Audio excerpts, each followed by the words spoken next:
The gunshot still echoed in her ears as Jessie Evans watched the last of the bandits disappear over the ridge, trailing dust and everything she owned in this world.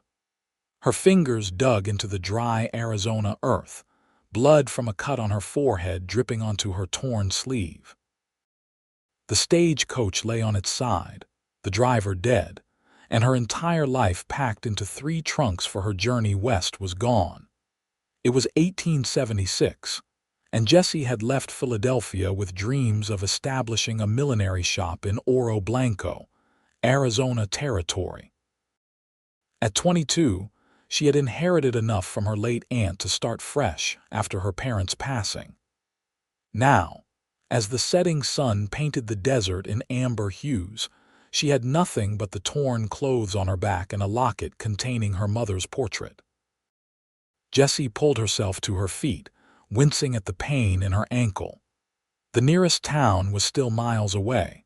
The other passengers, a drummer and an elderly couple, had already started walking, but Jessie's injured ankle slowed her pace. Soon they were just specks on the horizon, leaving her alone on the desolate trail. Night was falling when she heard the hoofbeats. Jessie limped to the side of the trail, her heart racing. Another bandit would surely be the end of her. She crouched behind a boulder, holding her breath as the rider approached. "Hello," a deep voice called out. "Anyone still out here from that coach?" Jessie remained silent, peering around the rock. The silhouette of a man atop a horse materialized in the twilight. He dismounted, his spurs jingling against the hard, packed earth. "I saw the tracks. Figured there might be survivors," he said, his voice carrying in the still desert air. "I'm not aiming to hurt anyone, just want to help."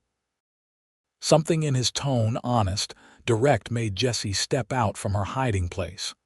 The man turned, startled, his hand instinctively moving toward his holster before relaxing. "You're hurt," he observed, taking in her bloodied appearance. "Bandits," Jessie explained, her voice hoarse from thirst and exhaustion. "They took everything I had." He approached slowly, as one might a wounded animal. In the fading light, she could see he was tall and broad-shouldered, with a face weathered by sun and wind. His eyes, clear and blue as a mountain lake, assessed her with concern. "Quinn Zavala," he introduced himself, removing his hat. "I've got a ranch about 3 miles east. You can't stay out here tonight." Jessie swayed slightly, her vision blurring. "Jessie Evans. I was headed to Oro Blanco. I had plans. I had everything." Quinn caught her before she collapsed, gently lifting her onto his horse. "Plans can change, Miss Evans. Start over with what I have. It's not much, but it's shelter and safety for now." The rhythm of the horse's gait and Quinn's steady presence at her back were the last things Jessie remembered before darkness claimed her. When she awoke, sunlight was streaming through a small window. Jessie found herself in a modest but clean bedroom, her ankle wrapped and a fresh dress laid out at the foot of the bed. Voices drifted through the wooden door, a man's deep tones and a woman's softer replies. Jessie changed quickly into the simple calico dress, noting that while too large, it was of good quality. She braided her chestnut hair as best she could without a proper brush, and made her way out of the bedroom on unsteady feet. The main room of the ranch house was warm and bright, with a stone fireplace and hand-hewn furniture. Quinn stood by the hearth, speaking with an older woman whose weathered face creased into a smile when she noticed Jessie. "There she is," the woman said. "You gave us quite a scare, child." Quinn turned, and Jessie was struck by how much younger he appeared in daylight. Perhaps 30, with sun-streaked brown hair and that same direct blue gaze. He wasn't handsome in the conventional way of the Eastern men she'd known, but there was something compelling about his face, strength and kindness in equal measure. "This is Mrs. Carmichael," Quinn explained. "She helps around the ranch. She's the one who tended your wounds." "Thank you," Jessie said, clutching the door frame for support. Both of you. I don't know what would have happened if you hadn't found me." Quinn shook his head. "No need for thanks. Anyone would have done the same." "Not everyone," Jessie said quietly, thinking of the other passengers who had left her behind. Mrs. Carmichael ushered her to the table where a bowl of stew awaited. "Eat. You need your strength." As Jessie ate, Quinn explained that he had found the stagecoach and reported the attack to the sheriff in Oro Blanco. "They'll try to track the bandits, but honestly, Miss Evans, your chances of recovering your belongings are slim. Those men know the territories better than most lawmen."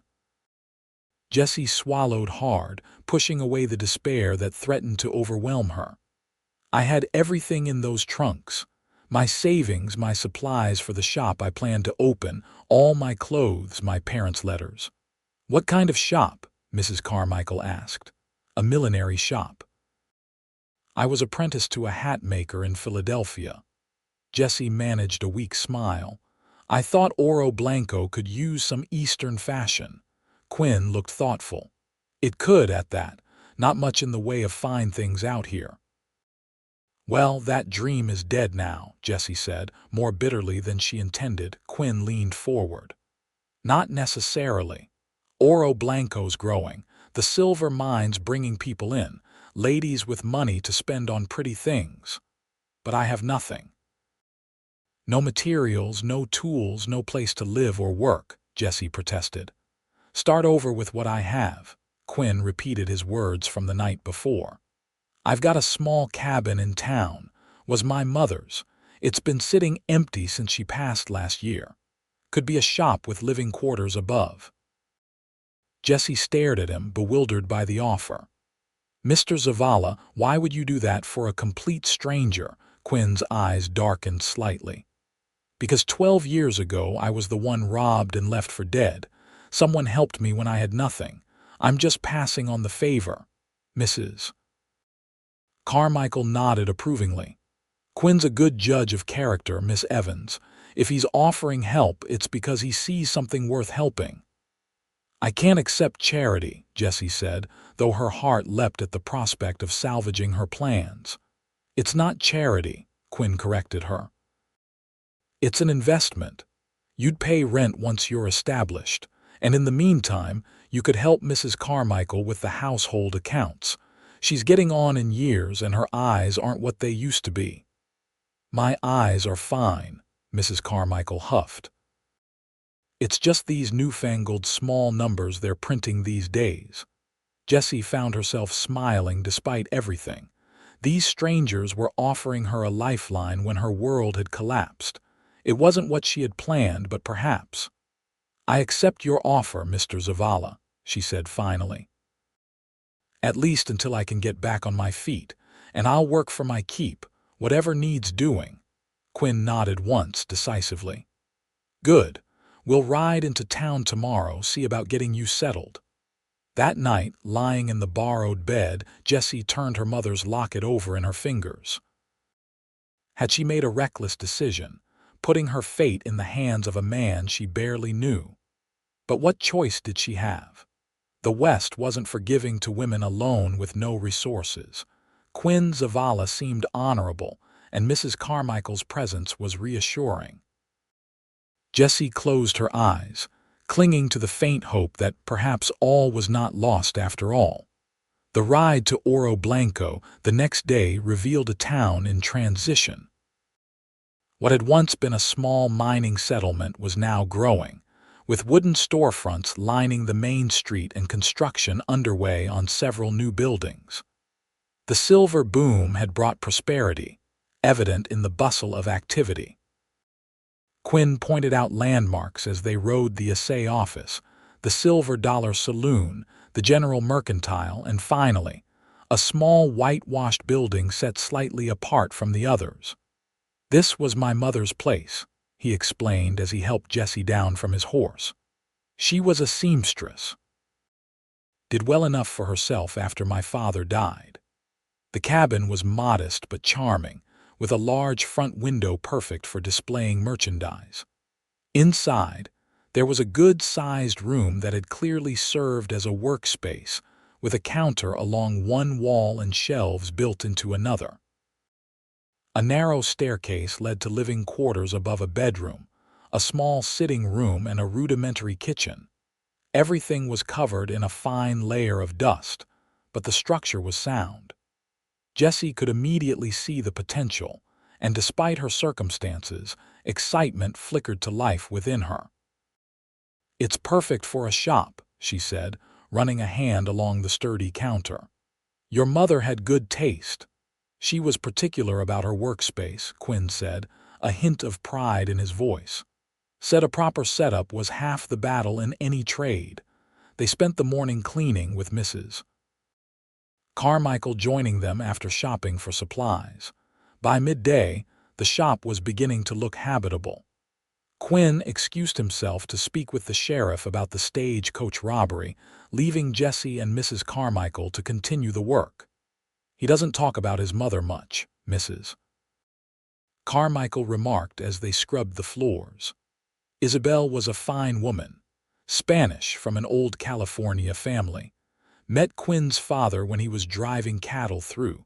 Quite the scandal at the time, her running off with an Anglo cowboy. Jessie absorbed this information, curious about the man who had so unexpectedly become her benefactor. "How did you come to work for Mr. Zavala?" Mrs. Carmichael smiled. "My husband and I had the next ranch over.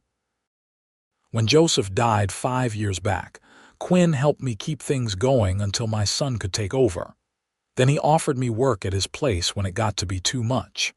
He's a good man, Jessie. One of the best, though he'd never admit it."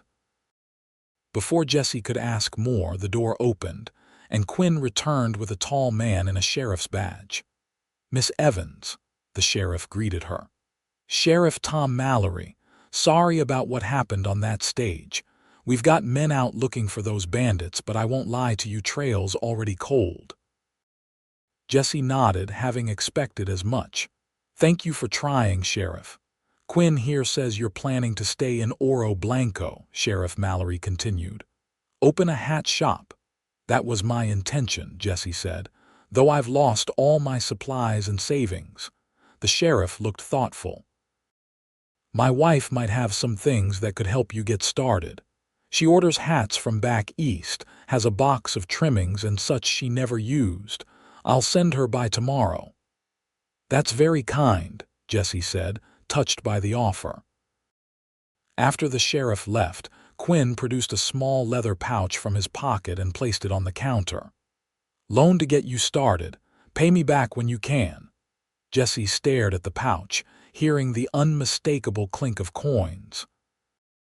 "Mr. Zavala, I couldn't possibly—" "You can and you will," he cut her off. "Can't open a shop without stock, and I expect a good return on my investment." His tone was gruff, but his eyes were kind. Jessie realized he was offering the money in a way that preserved her dignity, not charity, but a business arrangement. "Very well," she agreed. "I'll draw up proper terms." A slight smile tugged at his lips. "You do that." Over the following week, Jessie threw herself into establishing her new life. The sheriff's wife, Martha Mallory, did indeed bring a box of millinery supplies enough to create several sample hats. Other women in town, curious about the newcomer, stopped by with contributions. Fabric scraps, ribbon ends, even a few feathers. Quinn made appearances every few days, always with some practical item, shelving he'd built for the stockroom, a proper sign for the storefront, a crate of preserved food for her pantry. Each time, he refused her thanks, changing the subject to ask about her progress. Jessie learned more about him through town gossip than from the man himself. Quinn Zavala had one of the more successful cattle operations in the territory, having built it from nothing after arriving as a teenager. He was respected for his fair dealings and willingness to help neighbors, but considered something of a loner. There had been talk of a marriage some years back, to the daughter of another rancher, but something had happened to end the engagement. No one seemed to know exactly what, and Quinn never spoke of it. 2 weeks after her arrival in Oro Blanco, Jessie opened the doors of Evans' Millinery for business. She had managed to create a dozen hats with the materials donated by townswomen, each designed to showcase her skills while using resources sparingly. To her surprise and delight, she sold 3 hats that first day. The women of Oro Blanco, starved for fashion and novelty, were eager for her creations. By the end of the first week, she had orders for 8 more custom pieces and had sold most of her initial inventory. Quinn arrived as she was closing shop on Saturday, leaning against the doorframe with an expression that might have been satisfaction. "Looks like you're doing well," he observed, nodding at the nearly empty display shelf. Jessie couldn't contain her smile. "Better than I expected." "I can repay some of your loan already." "Keep it," he said. "Build your inventory first. Repay me when you're truly established." She studied him, this enigmatic man who had become her unexpected savior. In the golden light of late afternoon, with his hat pushed back and the shadow of beard darkening his jaw, Quinn Zavala was a striking figure, all lean strength and quiet confidence. "Why don't you join me for supper?" Jessie found herself asking. "I'm not much of a cook, but I managed to get some decent stew going." Something flickered in his eyes, surprise, perhaps, or hesitation. Then he nodded. "That would be nice. Thank you."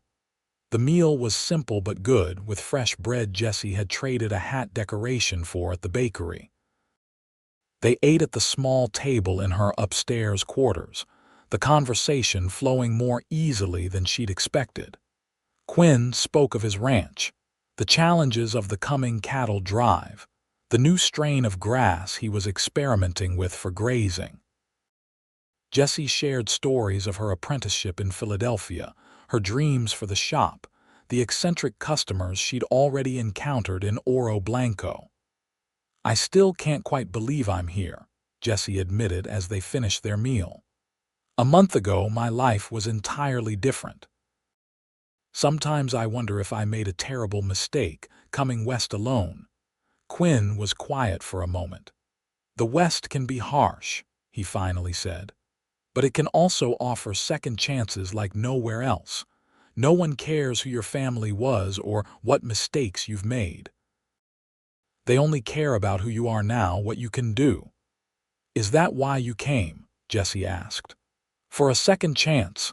His eyes met hers, and for an instant she glimpsed something vulnerable beneath his composed exterior. "Something like that," he said softly. The moment stretched between them, charged with an awareness neither was ready to acknowledge. Then Quinn cleared his throat and stood. "Thank you for supper, Miss Evans. I should get back to the ranch." "Jessie," she corrected him. "After everything you've done, I think we can dispense with formalities, don't you?" A slow smile transformed his face, making him look younger, less guarded. "Jessie," he agreed, "and I'm Quinn." As spring turned to summer, Jessie's business flourished. Word of the talented milliner in Oro Blanco spread to neighboring settlements, bringing customers willing to travel for her creations. She was able to order proper supplies from back east, expanding her offerings to include more elaborate designs. Quinn remained a steady presence in her life, stopping by the shop when in town for business, sometimes bringing small gifts, wildflowers from the range, a book he thought she might enjoy, once a bolt of silk a passing trader had offered him at a good price. Each gesture was presented casually, as if it were of no consequence, but Jessie treasured these tokens of his attention. They established a routine of sorts: supper together when he was in town, occasional Sunday rides into the countryside when the shop was closed. Quinn introduced her to the stark beauty of the Arizona landscape, showing her hidden waterfalls and ancient cliff dwellings, teaching her to identify desert plants and their uses. Jessie found herself looking forward to these outings with an eagerness that both thrilled and frightened her. She was building a good life in Oro Blanco, establishing herself as a businesswoman of substance. Romantic entanglements had not been part of her plan. And yet, she couldn't deny the way her heart quickened when Quinn appeared in her doorway, or how she found herself lingering over her appearance on days she knew he might visit. The man who had once been a stranger was becoming essential to her happiness in ways she hadn't anticipated. The women of Oro Blanco noticed, of course. Martha Mallory made teasing comments about Quinn's frequent visits to the millinery. Even Mrs. Carmichael, during her monthly trips to town for supplies, raised knowing eyebrows when Quinn appeared at the shop while she was there.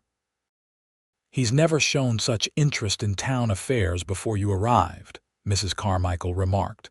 "Used to avoid Oro Blanco except for absolute necessities." Jessie felt her cheeks warm. "We're friends. He's been kind to me, that's all." Mrs. Carmichael's expression was knowing. "Quinn Zavala has been kind to many people. Never saw him bringing wildflowers to the blacksmith, though." One sultry July evening, Quinn invited Jessie to a social being held at a neighboring ranch. "The Hendersons always host a midsummer gathering," he explained. "Good food, some music. Thought you might enjoy getting out of town for an evening." Jessie hesitated. Attending a social event with Quinn would make a statement to the community, confirm the rumors already circulating about them. "Are you sure you want to escort me? People will talk." Quinn's gaze was steady. "Let them. Unless you'd rather not be seen with a rough cattle rancher." "You know that's not it," Jessie protested. I've worked hard to establish myself as a businesswoman. I don't want people to think I'm only successful because of your help." "Anyone who's seen your work knows better," Quinn said firmly. "Your hats sell because they're beautiful and well-made, not because of any connection to me." His confidence in her warmed Jessie's heart. "Then I'd be delighted to accompany you to the Henderson social." The event was larger than Jessie had expected, with ranching families from miles around gathered under lantern light in the Hendersons' large barn. A small band played lively tunes, couples danced on the smoothed dirt floor, and tables laden with food and drink lined one wall. Quinn introduced Jessie to what seemed like dozens of people, his hand a reassuring presence at the small of her back as they moved through the crowd. She was surprised by how many people already knew of her, not just as Quinn Zavala's friend, but as the talented hat maker from Oro Blanco. "You've made quite an impression," Quinn murmured as they helped themselves to punch. "Everyone's asking where I've been hiding you." "What do you tell them?" Jessie asked, curious about how he described their relationship. A smile played at the corners of his mouth. "That you're too busy creating masterpieces to socialize with cow hands and ranchers." "That's hardly fair," she protested. "I've socialized with you plenty." "Yes," he agreed, his voice dropping slightly. "You have." Something in his tone sent a shiver down Jessie's spine. Before she could respond, they were interrupted by a boisterous group of young cowboys requesting Quinn's opinion on a new breeding bull. He excused himself, promising to return shortly. Jessie found herself chatting with the Hendersons' daughter, Emily, a vivacious young woman recently returned from schooling in Denver. They were discussing Eastern fashion trends when Jessie noticed a disturbance near the barn entrance. A tall man with a shock of white blonde hair had arrived, accompanied by a fashionably dressed woman. Something about his presence caused a subtle shift in the atmosphere. Conversations quieted, glances were exchanged. "Who is that?" Jessie asked Emily. The younger woman's expression turned serious. "Victor Lansing. Owns the biggest ranch north of here, and that's his sister Vivian." Before Jessie could ask more, Quinn reappeared at her side. His posture had changed, more rigid, his jaw tight. "I see Lansing decided to show his face," he said, voice low. "You know him?" Jessie asked. "We have history," Quinn replied tersely. None of it good. Throughout the evening, Jessie noticed Quinn deliberately keeping them on the opposite side of the barn from Lansing. When the band struck up a waltz, however, Quinn surprised her by extending his hand. "May I have this dance?" he asked formally. Jessie placed her hand in his, acutely aware of the calluses on his palm, the gentle strength of his fingers. "I didn't know you danced," she said as he led her onto the floor. "There's a lot you don't know about me yet," he replied, drawing her closer than propriety strictly allowed. Dancing with Quinn felt both thrilling and natural, as if their bodies had always known how to move together. His hand at her waist was respectful but firm, guiding her through the steps with unexpected grace for a man who spent most of his days in a saddle. "You're full of surprises, Quinn Zavala," Jessie said, breathless from more than just the dance. His eyes darkened. "So are you, Jessie Evans." The music ended, but Quinn didn't immediately release her. For a moment they stood still amid the swirl of other couples, connected by more than just their clasped hands. "Quinn," a cool female voice interrupted. "How unexpected to see you at a social event." They turned to find Vivian Lansing standing nearby, her elegant green dress making even the finest-dressed local women look provincial. She was beautiful in a sharp, calculated way, with pale blonde hair and assessing gray eyes. "Vivian," Quinn acknowledged with a curt nod. "Didn't expect to see you back in the territory." "Oh, I couldn't stay away forever," she replied with a brittle smile. "Especially when I heard you'd finally found someone to occupy your time." Her gaze shifted to Jessie, taking in her simple blue dress with a dismissive glance. "Aren't you going to introduce us, Quinn?" Quinn's arm slipped protectively around Jessie's waist. "Jessie Evans, Vivian Lansing. Jessie owns the millinery in Oro Blanco." "How charming," Vivian said, her tone suggesting it was anything but a shopkeeper. "A successful businesswoman," Quinn corrected firmly. Vivian raised an eyebrow. "Of course. Well, I must circulate. So good to see you again, Quinn. Miss Evans, a pleasure." As she glided away, Jessie felt Quinn's tension beside her. "I take it she's part of that history you mentioned." Quinn sighed. "We were engaged briefly 3 years ago. It ended badly." Jessie nodded, pieces falling into place. "And her brother, the one you've been avoiding all evening." "Victor Lansing doesn't take kindly to anyone who crosses his family," Quinn said grimly. "He's been trying to push me out of the territory ever since Vivian and I ended things." "Was it very serious between you and her?" Jessie couldn't help asking, though she wasn't sure she wanted the answer. Quinn was quiet for a moment. "I thought it was at the time. Now I realize we were wrong for each other in every way that matters." His eyes met hers. "I've learned what to look for since then." The implications of his words hung between them, heavy with possibility. Before Jessie could respond, a commotion broke out near the refreshment table. Victor Lansing's voice rose above the music and conversation. "Zavala, still hiding behind women's skirts, I see." Quinn's expression hardened. "Stay here," he murmured to Jessie, moving toward the disturbance. Lansing stood in the center of a hastily cleared space, clearly having had too much whiskey. He was flanked by 2 of his ranch hands, their hands hovering near their holsters. "What do you want, Victor?" Quinn asked, his voice carrying across the now silent barn. "Just making sure everyone knows what kind of man you are," Lansing slurred. "The kind who steals another man's water rights, then jilts his sister when she discovers the truth." Quinn's expression remained impassive.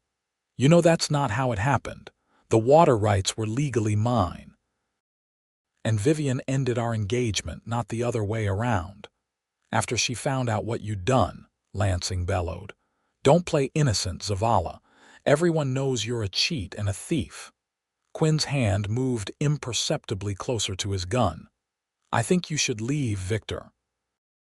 You're drunk and you're ruining the Hendersons' party." "Or what?" Lansing challenged. "You'll shoot me, in front of all these witnesses, in front of your new lady friend." His gaze found Jessie in the crowd. "Better be careful, miss. He'll use you and discard you just like he did Vivian." Quinn moved with unexpected speed, placing himself between Lansing's line of sight and Jessie. "Leave her out of this. Your quarrel is with me." For a tense moment, it seemed violence was inevitable. Then Sheriff Mallory stepped forward from the edge of the crowd, his badge gleaming in the lantern light.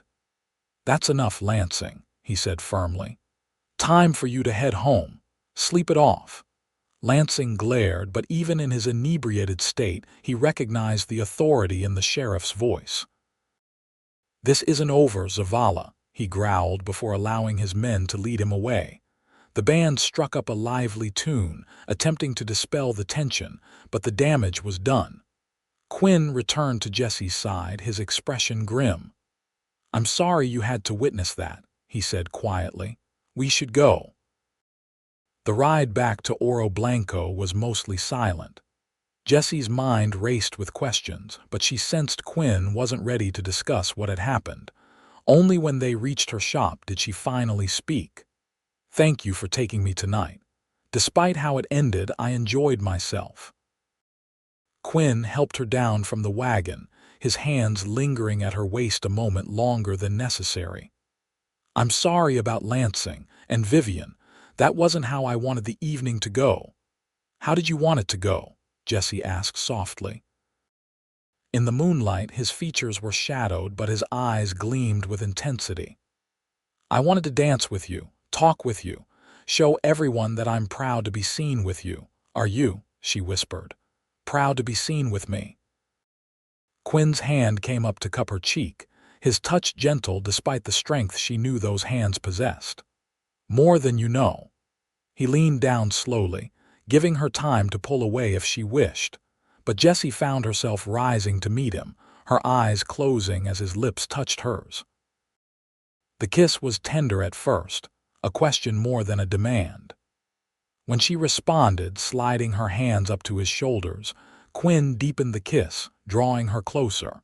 It was everything a first kiss should be: sweet and searching, filled with promise and discovery. When they finally parted, Jessie felt breathless, as though the world had shifted on its axis. "I should go," Quinn said reluctantly, "but I'd like to call on you properly, if you're agreeable." Jessie smiled, her heart full. "I'm very agreeable, Quinn Zavala." As he drove away, Jessie touched her fingers to her lips, still warm from his kiss. The evening had brought revelations and new questions in equal measure. Quinn had enemies, a complicated past, but she was beginning to believe that whatever the future held, they would face it together. The weeks that followed were the happiest of Jessie's life. Quinn called on her regularly, sometimes bringing small gifts, other times simply offering his company. They took Sunday drives in his buggy, picnicked by a hidden spring in the foothills, and spent quiet evenings on the small balcony above her shop, talking until the stars wheeled overhead. Jessie learned more about Quinn's past, how he had come to Arizona territory at 16 after his father's death, determined to make something of himself. How he had worked as a ranch hand, saved every penny, and eventually bought a small parcel of land that most considered worthless. How he had discovered water where others hadn't looked, built his herd from almost nothing, and gradually expanded until the Zavala Ranch was one of the most successful in the territory. In turn, she shared her own story: her childhood in Philadelphia, her parents' deaths from influenza when she was 18, her apprenticeship to her aunt in the millinery trade, and finally, her aunt's passing and the inheritance that had given Jessie the means to seek her own path. "We're both orphans who built our own lives," Quinn observed one evening as they sat side by side, watching a thunderstorm roll across the desert. "Maybe that's why we understand each other." Jessie leaned her head against his shoulder, comfortable in the closeness they now shared. Maybe. Or maybe we just fit, the way some people do. Quinn's arm tightened around her. I think it's both. The only shadow on their happiness was Victor Lansing's continued hostility.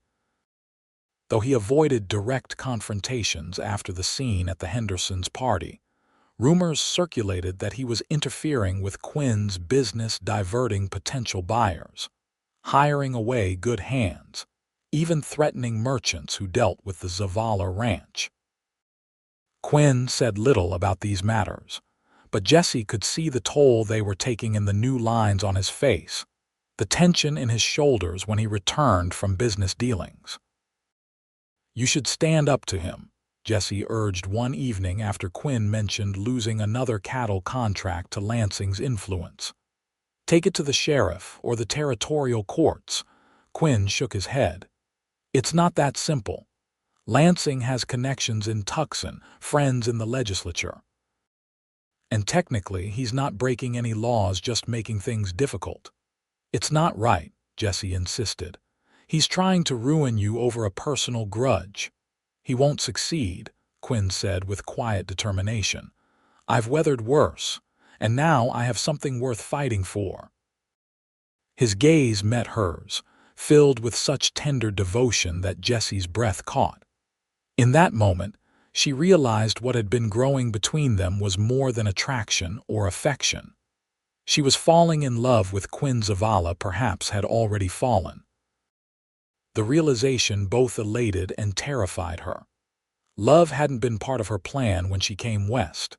She had sought independence, a business of her own, freedom from the constraints that bound women in Eastern society. But now, the prospect of a future without Quinn seemed unimaginable. Before she could find words to express these tumultuous emotions, a pounding at the shop door downstairs startled them both. "Quinn, you in there?" A man's voice called urgently. Quinn rose quickly, recognition in his face. "That's Miguel, my foreman." They hurried downstairs, Quinn reaching the door first. Miguel stood on the threshold, breathless and disheveled, his normally composed features tight with alarm. "Riders hit the south pasture," he reported without preamble. "Set fire to the grass, drove off at least 50 head of cattle. 2 of our men wounded." Quinn's expression hardened. "Lansing," Miguel shook his head, "couldn't tell, masked, all of them. But they knew exactly where to hit us, where the guard would be thinnest." "Get the doctor for the wounded men," Quinn instructed. "Gather everyone else at the main house. I'll be right behind you." As Miguel mounted his horse and galloped away, Quinn turned to Jessie, conflict evident in his eyes. "I have to go." "Of course you do," she said, reaching for her shawl. "I'll come with you." Quinn shook his head firmly. "No, it's too dangerous. I don't know what we're riding into. But please, Jessie." His voice softened as he took her hands in his. "I need to know you're safe here in town. I'll send word as soon as I can." The urgency of the situation left no room for argument. Jessie nodded reluctantly. "Be careful, Quinn." He pulled her close for a brief, fierce kiss. "I will. Lock up after me." And then he was gone, the sound of hoofbeats fading into the night. Jessie stood in the doorway, watching until he disappeared from view, a cold fear settling in her stomach. Something about this attack felt different from Lansing's previous harassments, more desperate, more dangerous. Sleep eluded her that night. Jessie paced the small apartment, startling at every sound from the street below. By morning, there was still no word from the ranch. Unable to focus on work, she closed the shop and went to find Sheriff Mallory.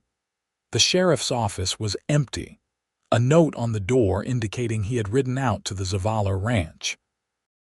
This confirmation that the situation was serious enough to warrant the sheriff's attention only heightened Jessie's anxiety. Returning to her shop, she was surprised to find Vivian Lansing waiting at the door, impeccably dressed in a traveling outfit that must have cost more than all of Jessie's inventory combined. "Miss Evans," Vivian greeted her coolly. "Might I have a word?" Wary but curious, Jessie unlocked the shop door. "Please come in." Vivian glided inside, surveying the modest establishment with calculated indifference. "Charming," she remarked in a tone that suggested the opposite. "I can see why Quinn finds it quaint. What can I do for you, Miss Lansing?" Jessie asked, in no mood for verbal sparring. Vivian turned, her gray eyes assessing. "I believe I can do something for you, actually, and for Quinn. I've come to propose a solution to the unfortunate situation between my brother and your friend." "What situation might that be?" Jessie asked carefully. "Don't be coy, Miss Evans.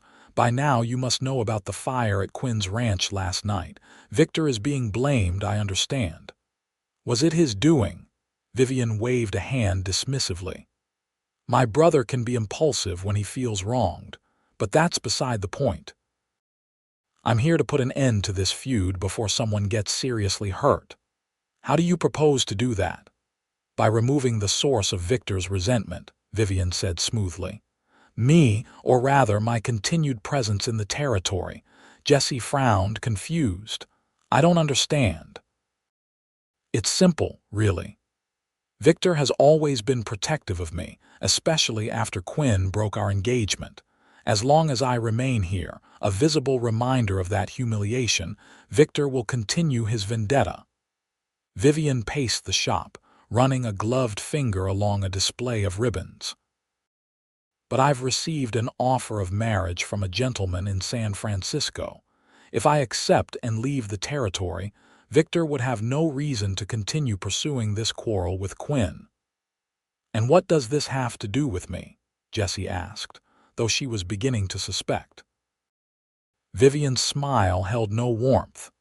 "Quinn needs to give me a reason to leave, Miss Evans, a clear demonstration that there is truly nothing left between us." "I believe he's already done that," Jessie said stiffly. "Not officially." Vivian's gaze was direct now, challenging. "If Quinn were to announce his engagement to you, it would provide the closure Victor needs to see. He could no longer pretend that Quinn might someday reconcile with me." Jessie stared at the other woman, speechless. The suggestion that Quinn should propose to her as a strategic move rather than out of love was deeply offensive. "I think you should leave, Miss Lansing," she said quietly. Vivian shrugged elegantly. "As you wish. But consider this, Miss Evans. More fires may be set, more cattle stolen. Men could be killed, not just wounded. All because you're too proud to push Quinn toward a commitment he clearly wants to make anyway." With that parting shot, Vivian swept out of the shop, leaving Jessie trembling with anger and confusion. Was Vivian right? Would a formal engagement between her and Quinn truly end the feud? Or was this some elaborate manipulation on the Lansings' part? Before Jessie could sort through these troubling thoughts, the door opened again. This time it was Mrs. Carmichael, her normally serene features tense with worry. "There you are," the older woman said. "I've been looking all over town for you. Quinn sent me to bring you to the ranch." "Is he all right?" Jessie asked immediately. Mrs. Carmichael nodded. "Whole and hearty, though madder than a wet hen. The fire did some damage and we lost some cattle, but it could have been worse. The men got it under control before it reached the main buildings." Relief washed over Jessie. "Thank God. Let me get my things." The drive to the Zavala ranch took nearly an hour, giving Jessie time to tell Mrs. Carmichael about Vivian's strange visit. The older woman listened without interruption, her weathered face giving little away. "That woman always did think she was cleverer than everyone else," Mrs. Carmichael said when Jessie finished. "But there might be some truth in what she says. Victor Lansing's been eaten up with rage ever since Quinn and Vivian parted ways. If she left the territory for good, it might take the wind out of his sails. But to suggest Quinn should propose to me as some sort of strategy." Jessie couldn't keep the hurt from her voice. Mrs. Carmichael patted her hand. Don't fret about Vivian Lansing and her schemes. Quinn will do what's right in his own time and his own way.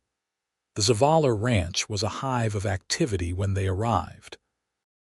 Men were repairing fences.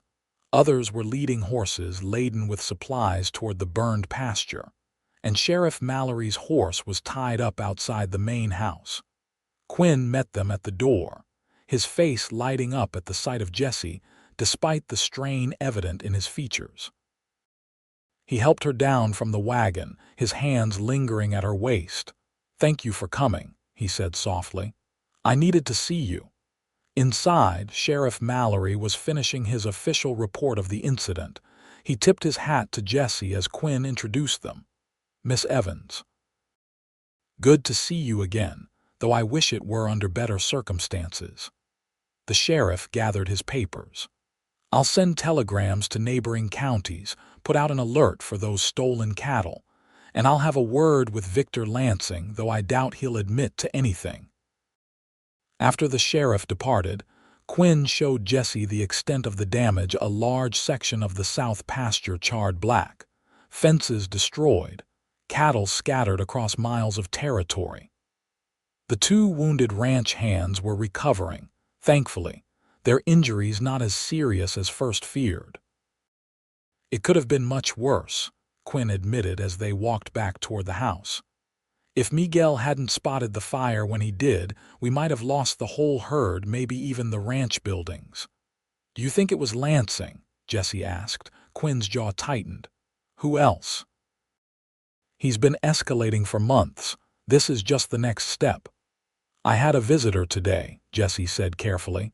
"Vivian Lansing." Quinn stopped in his tracks, turning to face her with surprise. "Vivian came to see you. What did she want?" As simply as she could, Jessie related the content of Vivian's visit. Quinn listened with growing disbelief, then anger. "The nerve of that woman," he muttered when Jessie finished. "To suggest I would propose to you as part of some negotiation with her brother." "Is there any truth to what she said?" Jessie asked. "Would Victor Lansing truly end this feud if Vivian left the territory?" Quinn ran a hand through his hair, a gesture Jessie had come to recognize as a sign of frustration. "Maybe. Victor's always been obsessed with family honor. In his mind, I dishonored the Lansing name by breaking with Vivian, even though she was the one who ended things." "Then perhaps there's something to her suggestion," Jessie said, choosing her words carefully. "Not the part about us becoming engaged necessarily, but about Vivian leaving." "It doesn't matter," Quinn said firmly. "I won't have our relationship manipulated by the Lansings. Whatever happens between us, it will be because it's what we both want, not because it serves someone else's agenda." The conviction in his voice warmed Jessie's heart, dispelling the doubts Vivian had tried to plant. "I feel the same way." Quinn's expression softened as he gazed down at her. "Do you feel the same way I do?" The question hung in the air between them, weighted with meaning beyond the immediate context. Jessie felt her heart quicken, knowing they had reached a turning point. "Yes," she said simply. "I believe I do." Quinn's smile transformed his face, erasing the strain of the past 24 hours. He reached for her hands, holding them gently in his own. "Then perhaps Vivian's visit was useful after all. It's forced me to acknowledge what I've known for some time now." "And what's that?" Jessie asked, hardly daring to breathe. "That I love you, Jessie Evans. That my life changed the moment I found you on that trail. That everything that's happened since the good and the bad has only confirmed what I felt almost from the beginning." Quinn's voice was steady, his gaze unwavering. "I don't want to pressure you. I know you came west to be independent, to build something of your own. But I want you to know that whenever you're ready, whatever you decide, my heart is yours." Tears sprang to Jessie's eyes, not of sadness but of overwhelming joy. The man before her, this strong, honorable, compassionate man, was offering her his heart with no demands, no conditions. "I love you too, Quinn," she whispered. "I didn't expect it. I wasn't looking for it. But here it is, and I wouldn't change it for the world." Quinn gathered her into his arms, his kiss full of promise and passion. When they finally parted, both breathless, he rested his forehead against hers. "Stay here tonight." "Not like that," he added quickly, seeing her expression. "Mrs. Carmichael is here. You can have the guest room.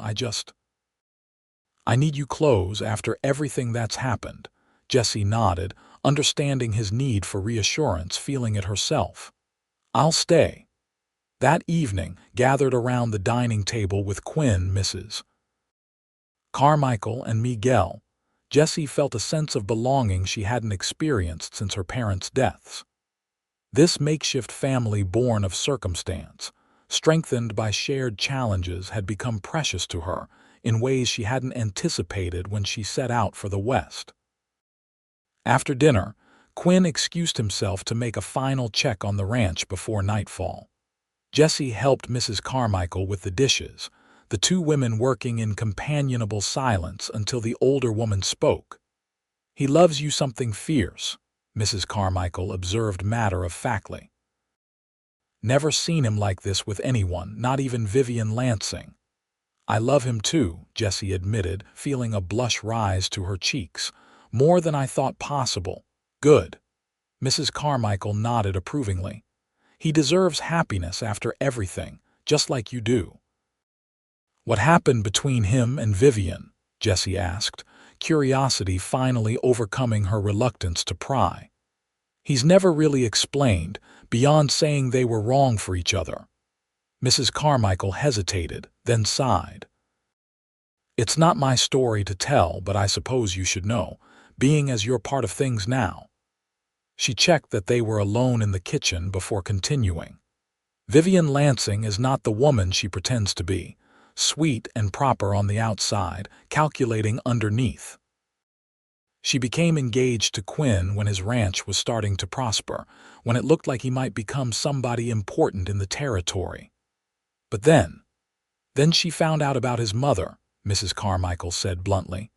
"Isabel was Mexican, as I told you before." Quinn never hid it, but he doesn't advertise it either, given the prejudices some folks have. Vivian had assumed, with his blue eyes and light hair, that he was fully Anglo. When she learned otherwise, she broke the engagement, claiming she couldn't subject future children to such a mixed heritage. Jessie gasped, horrified by the casual cruelty. "How could she? That's despicable." "Indeed," Mrs. Carmichael agreed grimly. Quinn was devastated, not because he still wanted her, but because he realized she'd never truly seen him just what he could provide.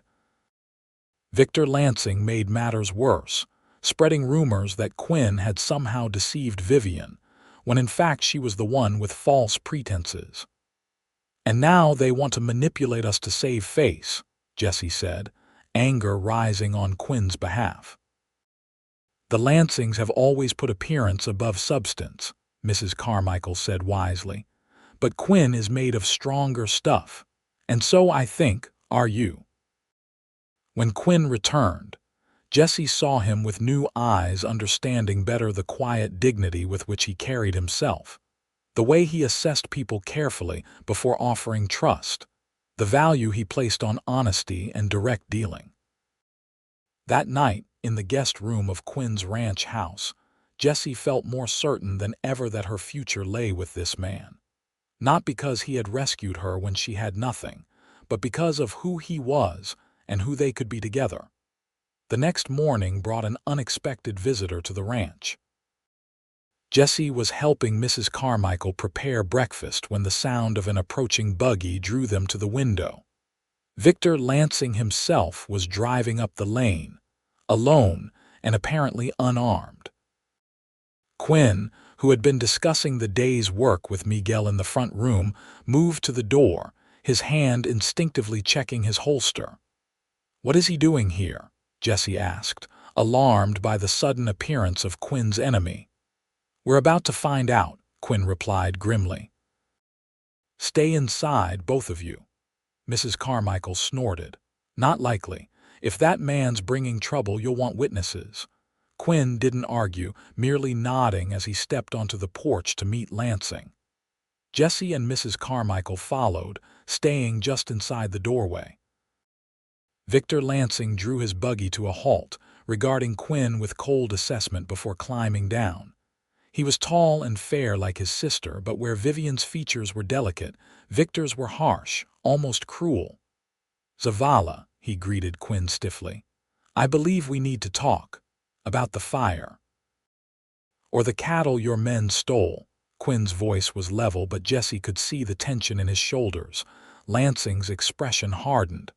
"I didn't come here to be accused of crimes." "Why did you come then?" "You're not welcome on my land, Lansing, not after everything you've done." "I came because my sister is leaving the territory," Lansing stated flatly. "Marrying some banker in San Francisco. She leaves on tomorrow's stage." Quinn's posture eased slightly, though his gaze remained wary. "Good for her. I wish her well. That doesn't explain why you're here." Lansing's mouth twisted, as if the words he needed to speak tasted bitter. "Vivian has requested that I end our quarrel as a wedding gift, she says." "Your quarrel," Quinn corrected. "I never wanted trouble with you, Lansing. You're the one who's been sabotaging my business, spreading lies, and now burning my property." "I had nothing to do with that fire," Lansing insisted, though something flickered in his eyes that made Jessie doubt his sincerity. "But I'm willing to put the past behind us, for Vivian's sake." Quinn studied the other man for a long moment. "Just like that. After 3 years of harassment." "Just like that," Lansing confirmed. "I'm expanding my operations northward into New Mexico territory. Won't have much reason to cross paths with you anymore." "And I'm supposed to believe this sudden change of heart?" Quinn asked skeptically. Lansing shrugged. "Believe what you want, but Vivian says she can't start her new life if she's worrying about me getting shot by you or your men. So here I am, offering to let bygones be bygones." From her position at the doorway, Jessie could see the calculation in Lansing's eyes. This wasn't a genuine peace offering, merely a tactical retreat. But perhaps it was the best they could hope for. Quinn seemed to reach the same conclusion. "Fine. You stay out of my business, I'll stay out of yours. But if I ever find evidence you were behind that fire, Lansing, all bets are off." "Fair enough," Lansing agreed, extending his hand. Quinn hesitated, then accepted the handshake. Both men gripped harder than necessary, a final test of wills before the uneasy truce. As Lansing turned to leave, his gaze fell on Jessie standing in the doorway. A cold smile twisted his lips. "Miss Evans, I see you're making yourself at home." Quinn stepped between them, his voice dropping to a warning growl. "She's not part of this, Lansing." "Of course not," Lansing agreed smoothly. "Though I must say you've moved on quite efficiently. Vivian will be relieved to know she's not irreplaceable after all." Before Quinn could respond, Lansing climbed back into his buggy and drove away, leaving a cloud of dust in his wake. "Do you believe him?" Jessie asked when the sound of the buggy had faded. Quinn turned to her, his expression troubled. "Not entirely. But if Vivian is truly leaving and Lansing is moving his operations north, it might be enough to end the worst of the trouble." "I hope so," Jessie said fervently, "for all our sakes." The following day, Quinn and Jessie returned to Oro Blanco. As promised, Vivian Lansing boarded the eastbound stage, her numerous trunks suggesting a permanent departure. She offered them both a cool nod when they passed her at the stage depot, but made no attempt to speak. "You think it's really over?" Jessie asked as they watched the stage disappear in a plume of dust. Quinn slipped an arm around her waist, drawing her close. "With the Lansings? Probably not entirely, but maybe we can have some peace for a while." Peace indeed seemed to settle over their lives in the weeks that followed. The bandits who had attacked the stagecoach were never caught, but Sheriff Mallory recovered some of Quinn's stolen cattle from a rustler's camp near the Mexican border.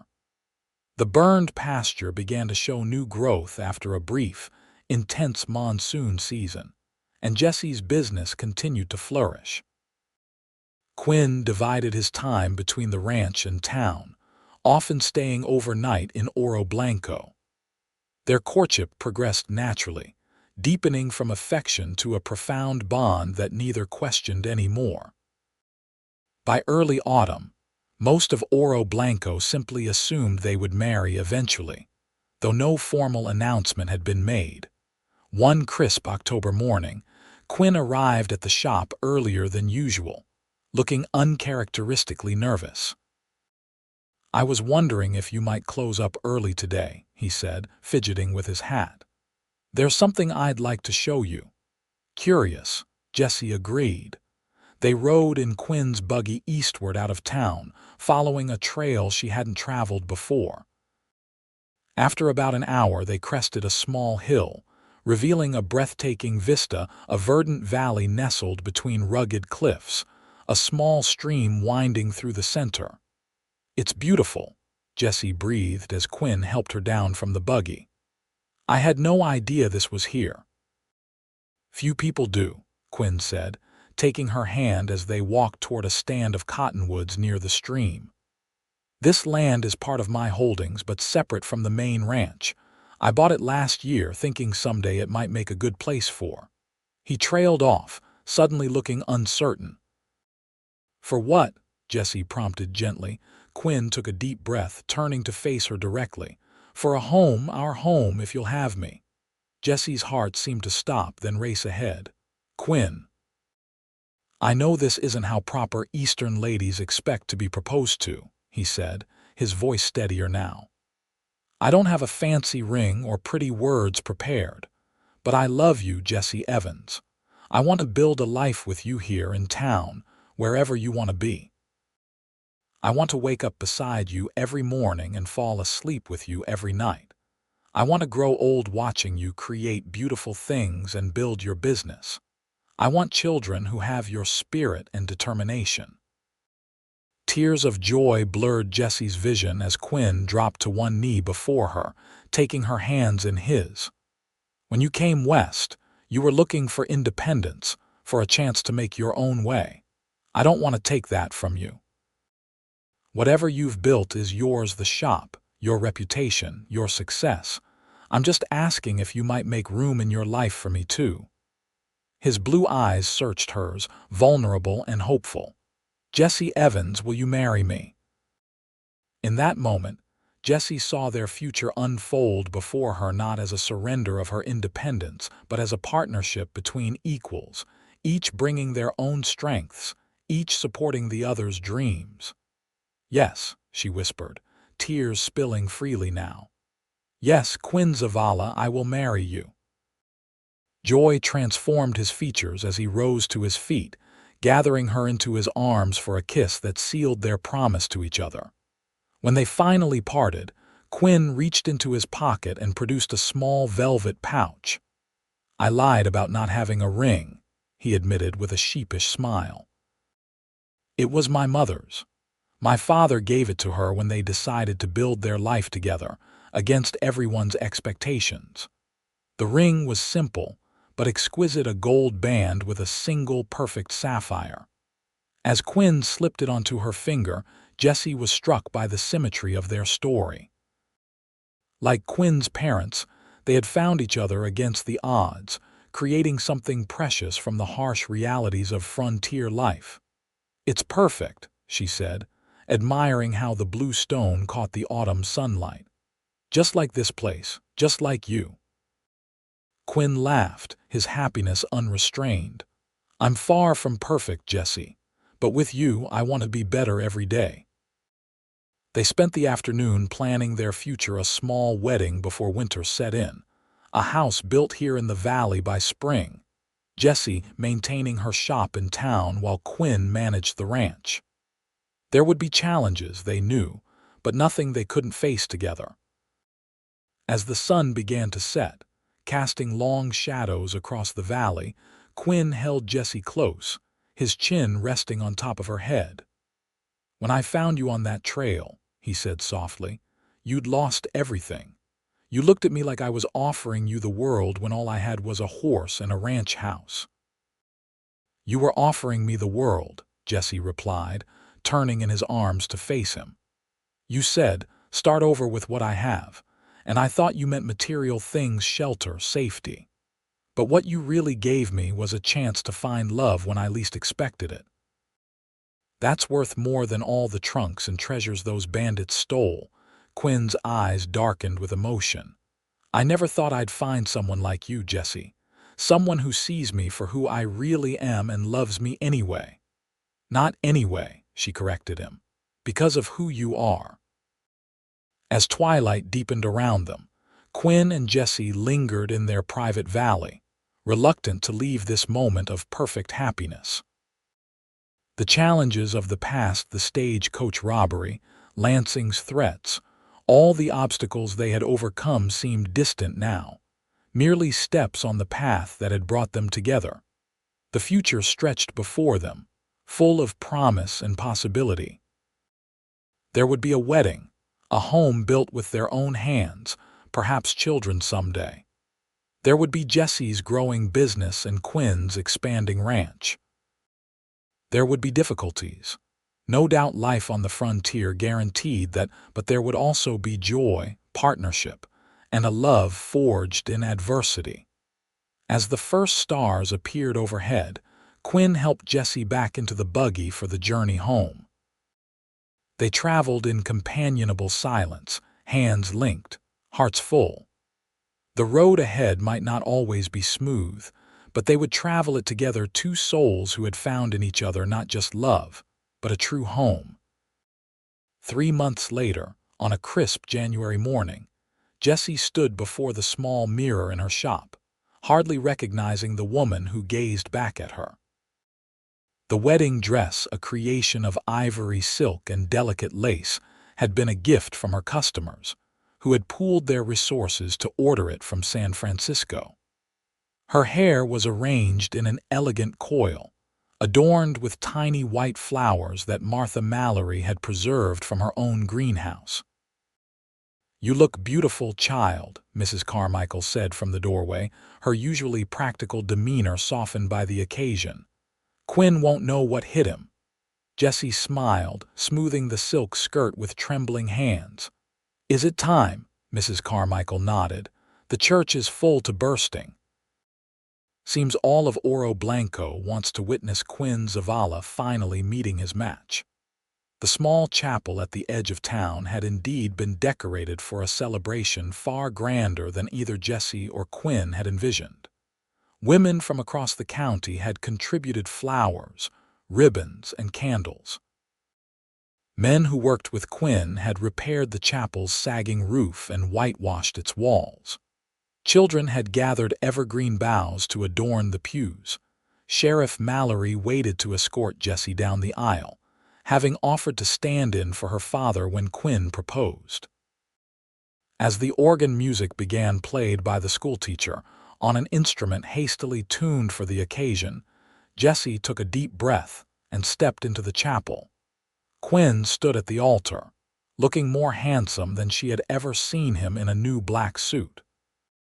His expression as he watched her approach was one of such undisguised adoration that Jessie felt her heart might burst with happiness. The ceremony itself was brief but meaningful, with promises exchanged in clear, steady voices. When the minister pronounced them husband and wife, Quinn's kiss was both tender and possessive, a pledge of all they would be to each other in the years to come. The celebration afterwards spilled from the town hall into the street, with music and dancing continuing well into the evening. As twilight fell, Quinn led his bride to a waiting carriage, decorated with ribbons and flowers by the town's children. "Where are we going?" Jessie asked as he handed her up into the seat. Quinn's smile was mysterious. "You'll see." They traveled through the gathering darkness, leaving the town behind. When they finally stopped, Jessie gasped in surprise. They had arrived at their valley, but it was transformed. A small cabin stood among the cottonwoods, windows glowing with welcoming light. "How did you?" Jessie began, amazed. "I had help," Quinn admitted, lifting her down from the carriage. "Been working on it for months whenever I could get away. Wanted it to be ready for tonight." The cabin was rustic but beautiful, with a stone fireplace already lit against the January chill. A carved wooden bed, dressed with fine linens, stood in one corner. A table set for two occupied another, laden with a cold supper and a bottle of champagne. "It's just temporary," Quinn explained as he showed her around the small space, "until we can build the proper house in the spring. But I thought you might like to spend our first night as husband and wife in our own place, not at the ranch or in town." Tears of joy blurred Jessie's vision as she took in the thought and care he had put into this surprise. "It's perfect, Quinn. Absolutely perfect." Later, as they lay together in the quiet darkness, the soft sound of the stream outside their window, Jessie marveled at the journey that had brought them to this moment. From a dusty trail where she had lost everything to this cabin built with love, where she had gained more than she had ever dreamed possible. "What are you thinking?" Quinn murmured, his arms tightening around her. Jessie smiled in the darkness. "I'm thinking that when those bandits stole everything I owned, they actually gave me the greatest gift of my life." "How do you figure that?" he asked, curious. "If they hadn't left me stranded on that trail, you might never have found me. We might never have met." She turned in his arms to face him, tracing the beloved contours of his face with gentle fingers. "I had to lose everything to find what I truly needed." Quinn caught her hand, pressing a kiss to her palm. "And what's that, she said simply. "Us. This life we're building together." "We're just getting started," Quinn promised, drawing her close. "The best is yet to come." And in the years that followed, that promise proved true. The cabin in the valley expanded into a gracious home as their family grew, first with a son, Joseph, born the following winter, and later with twin daughters, Isabel and Margaret, who arrived 2 years after that. Jessie's millinery shop flourished, eventually expanding to include a dressmaking department managed by Mrs. Carmichael's niece. Quinn's ranch prospered, becoming one of the most respected operations in the territory. Victor Lansing kept his word, rarely venturing into their part of the territory. Vivian, they heard, had given her San Francisco husband 3 children and established herself in that city's social circles, apparently content with her new life. The bandits who had robbed Jessie's stagecoach were never identified, though occasionally she wondered about them. Had they realized, as they rode away with her trunks, that they were actually setting her on a path to happiness greater than anything those possessions could have provided? On their 10th wedding anniversary, Quinn and Jessie stood on the porch of their valley home, watching their children play under the cottonwoods that had grown tall and strong, like their love for each other. "Any regrets?" Quinn asked, his arm around her waist, his voice holding the same warmth it had the night he'd found her on that lonely trail. Jessie leaned into his embrace, thinking of all they had built together: a home, a family, a life rich with purpose and love. "Not a single one," she replied, turning to meet his gaze. "Starting over with what you had turned out to be everything I ever needed." Quinn's kiss held the promise of all the years yet to come, years they would face together, as they had faced everything since that fateful day when bandits stole everything she owned on earth. And a cowboy said, "Start over with what I have."